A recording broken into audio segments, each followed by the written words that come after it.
नमस्कार दोस्तों, हमारा नाम अनंत आनंद है और आज हम आप लोगों के बीच लेकर आए हैं किताब जिसका नाम है men are from Mars, women are from Venus. ये किताब जॉन ग्रे द्वारा लिखी गई है जिसका अनुवाद डॉक्टर सुधीर दीक्षित ने किया है। तो इस किताब की खासियत ये है कि ये महिलाओं और पुरुषों पर शोध करके बनाया गया है कि आखिर महिलाएं क्या चाहती है और पुरुष क्या चाहते हैं। ऐसे आप लोगों ने सुना होगा कि महिलाओं को समझने वाली कोई किताब आज तक नहीं बनी है या कोई किताब हो ही नहीं सकती। तो भाई ये किताब है महिलाओं को समझने के लिए भी और पुरुषों को भी समझने के लिए, क्योंकि ऐसा थोड़ी ज़रूरी है कि जो महिला को ही समझा जाए और पुरुष को नहीं समझा जाए। समझना तो दोनों को पड़ेगा क्योंकि तकलीफ़ दोनों को होती है और अंत में हम लोग तलाक का निर्णय लेते हैं या किसी भी ऐसे चीज़ों का निर्णय लेते हैं जिससे दोनों का संबंध विच्छेद हो, चाहे वो ब्रेकअप हो या तलाक हो। तो हमको लगता है कि आज के समय में पति पत्नी से ज़्यादा लोग रिलेशनशिप में हैं। तो रिलेशनशिप अच्छा बुरा वो बात की बात है, लेकिन प्रेम का संबंध हमेशा प्रेम के तरह होना चाहिए।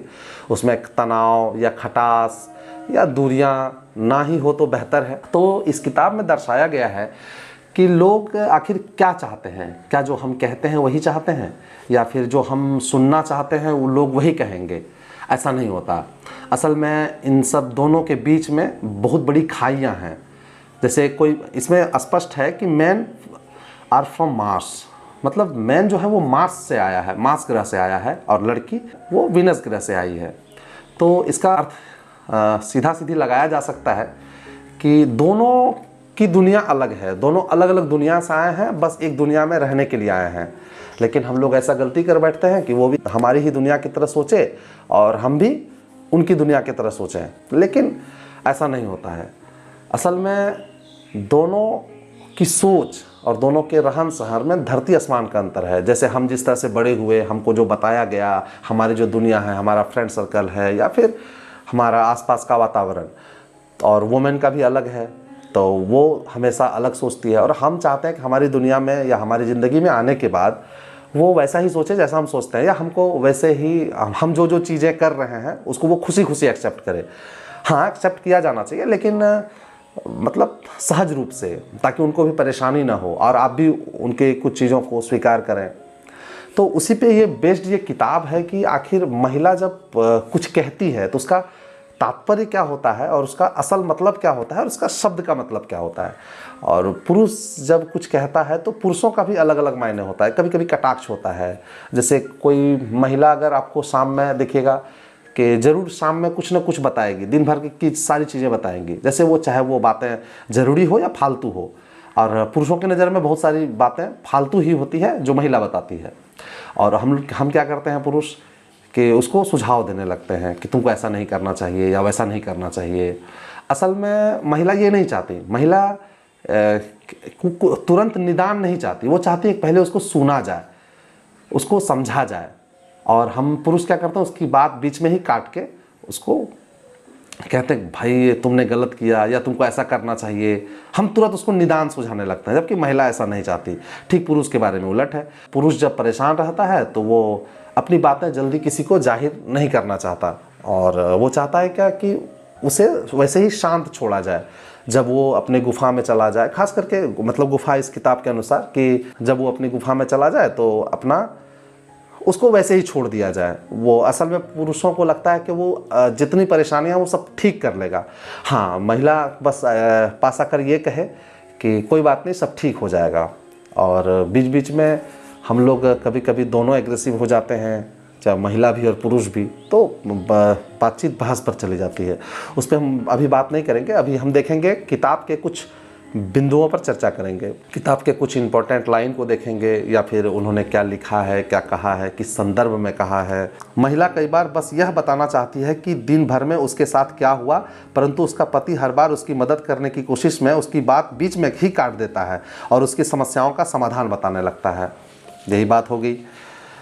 उसके बाद है आपका, जब कोई महिला तनाव में होती है तो वह तुरंत अपनी समस्याओं का समाधान नहीं चाहती, बल्कि वह तो अपनी भावनाएं व्यक्त करके और सामने वाले की समझ भरी प्रतिक्रिया से राहत पाना चाहती है। एक और इम्पोर्टेंट है कि अगर पुरुष को यह लगने लगे कि किसी को उसकी ज़रूरत नहीं है तो यह एहसास उसके लिए धीमी मृत्यु के समान होती है। मतलब कभी कभी ऐसा सोचता है पुरुष कि शायद हमारी ज़रूरत किसी को नहीं है। अब तब अक्सर ऐसा तब होता है जब पुरुष का सम्मान नहीं किया जाता महिलाओं द्वारा या उसी के पार्टनर द्वारा। उसको लगता है क्या हम व्यर्थ कुछ भी करते हैं, ये सराहना नहीं करती या अप्रिशिएट नहीं करती, या मतलब खुश नहीं होती खास करके। तो असल में वो उल्टा बताने लगती है कि तुमने ये नहीं किया, वो नहीं किया। तो इससे बेहतर ये है कि हमें ये ध्यान देना चाहिए कि उसने क्या क्या किया, उसके लिए उसको धन्यवाद देना चाहिए, दोनों को। चाहे अगर महिला अच्छा खाना बनाती है तो उसको ये कहना चाहिए कि आज का खाना खाकर बहुत मन प्रसन्न हो गया। तो ऐसे ही पुरुषों को बोलना चाहिए महिलाओं के द्वारा कि आज आप लेट से आए, कोई बात नहीं। मतलब ऐसी छोटी छोटी चीज़ें हैं जिससे हम प्रेम में सुधार ला सकते हैं, प्रेम को मिठास बना सकते हैं, प्रेम के रिश्ते को और गहरा कर सकते हैं। कभी कभी जब रिश्ता बहुत मुश्किलों से गुजर रहा हो, बहुत कठिन दौर आ रहे हो रिश्ते में, तो उस समय कभी कभी पत्र लिखना चाहिए, एक दूसरे को पत्र लिखना चाहिए। अगर कोई पत्नी अपने पति को पत्र लिखती है या फिर व्हाट्सएप मैसेज में ही, जैसे वो ऑफिस में हो तो उस समय अगर मैसेज आए, प्रिय, मैं तुम्हें अपनी भावनाएं बताने के लिए यह पत्र लिख रही हूँ। मेरा इरादा तुम्हें यह बताने का नहीं है कि तुम्हें क्या करना चाहिए, मैं तो सिर्फ अपनी भावनाएं बताना चाहती हूँ ताकि तुम उन्हें समझ सको। मैं नाराज़ हूँ तुम काम में इतना ज़्यादा समय बिताते हो। मैं नाराज़ हूँ जब तुम घर आते हो तो तुम्हारे पास मेरे लिए जरा सा भी ऊर्जा नहीं बचती। मैं तुम्हारे साथ ज़्यादा समय बिताना चाहती हूँ। यह एहसास चोट पहुँचाता है कि तुम्हें मुझसे ज़्यादा परवाह अपने क्लाइंट्स की है। मैं दुखी महसूस करती हूँ जब तुम इतने थके होते हो। मुझे तुम्हारी कमी खलती है। मुझे डर है कि तुम मेरे साथ समय नहीं बिताना चाहते हो। मुझे डर है कि मैं तुम्हारे जीवन में बोझ बन गई हूँ। मुझे डर है कि मैं किसी शिकायती औरत जैसी बातें कर रही हूँ। मुझे डर है कि मेरी भावनाएं तुम्हारे लिए महत्वपूर्ण नहीं है। मुझे अफसोस है अगर यह सुनना तुम्हारे लिए मुश्किल हो। तो मैं जानता हूँ कि तुम अपना सर्वश्रेष्ठ प्रयास कर रहे हो। मैं इस बात की कदर करती हूँ कि तुम कितनी कड़ी मेहनत करते हो हमारे लिए। मैं तुमसे प्यार करती हूँ, तुम्हारी पत्नी। तो ऐसी छोटी छोटी बातें हैं जो एक दूसरे को बताकर या समझाकर हम दूर कर सकते हैं या रिश्ते को प्रगाढ़ कर सकते हैं। ऐसे करके बहुत सारी घटनाएं इसमें हैं, जिससे कि मतलब छोटी छोटी घटनाएं हैं। जैसे कि महिला को याद रखने की ज़रूरत है। याद रखें जब वह विचलित हो तो उससे बहुत ज़्यादा सवाल न पूछे, वरना वह महसूस करेगा कि आप उसे बदलने की कोशिश कर रही हैं। महिला क्या कर सकती है, इस बात को नज़रअंदाज कर दें कि वह विचलित है। जब तक कि वह आपसे उसके बारे में बात नहीं करना चाहता हो, बातचीत को आमंत्रित करने के लिए शुरुआती चिंता दिखाएं, लेकिन बहुत ज़्यादा नहीं। ये कहना चाह रहे हैं कि जब कोई पुरुष अगर बहुत परेशान हो या किसी मुद्दे को लेकर बात नहीं करना चाहता तो उससे ज़्यादा छेड़ना नहीं चाहिए। वो अगर खुद से अगर आता है बात करने के लिए, या इंतज़ार करना चाहिए वो कब बताता है। हाँ, थोड़ी प्रारंभिक चिंताएँ करनी चाहिए, एक दो बार पूछना चाहिए, बस ज़्यादा नहीं, एक दो बार। तो ऐसी छोटी छोटी चीज़ें हैं जिससे हम अपने रिश्ते को सुधार सकते हैं। ये किताब हर दंपति को पढ़नी चाहिए। ये किताब जॉन ग्रे द्वारा लिखित है। डॉक्टर सुधीर दीक्षित ने इसका हिंदी में अनुवाद किया है, इंग्लिश हिंदी दोनों में मिल जाएगी आपको, और बहुत शानदार किताब है।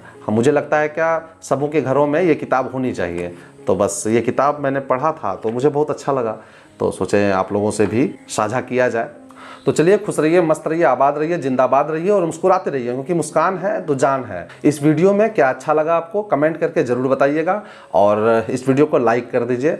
और अगर आपने अभी तक हमारा चैनल सब्सक्राइब नहीं किया है तो सब्सक्राइब कर दीजिए। चलिए, अपना ख्याल रखिए।